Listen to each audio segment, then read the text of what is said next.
we're going to graph cosine very similar to how we graphed sine. Remember that cosine is the x values. So as we go around the unit circle, at 0, the x value is 1. At pi over 2, the x value is 0. At pi, the x value is negative 1. At 3 pi over 2, our x value is 0. And back to 2 pi, our x value is 1. So graphing these points, 0, 1, pi over 2, 0, pi, negative 1, 3 pi over 2, 0, 2 pi, 1. And we can continue the pattern, 1, 0, negative 1, 0, 1, 0, negative.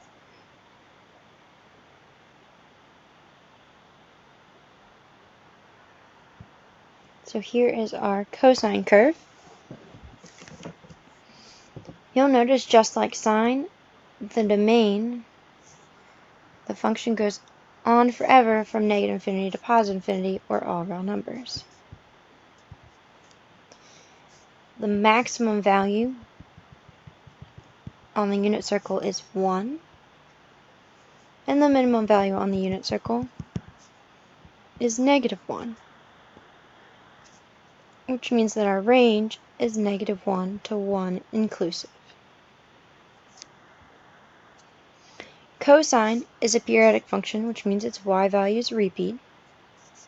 So the period of the cosine function is when I repeat.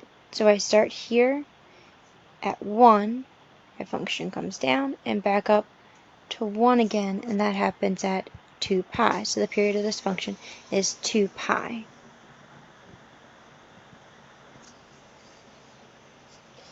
Cosine is an even function with respect to the y-axis. The x-intercepts, or the zeros, are pi over 2, 3 pi over 2, 5 pi over 2, and you can keep going.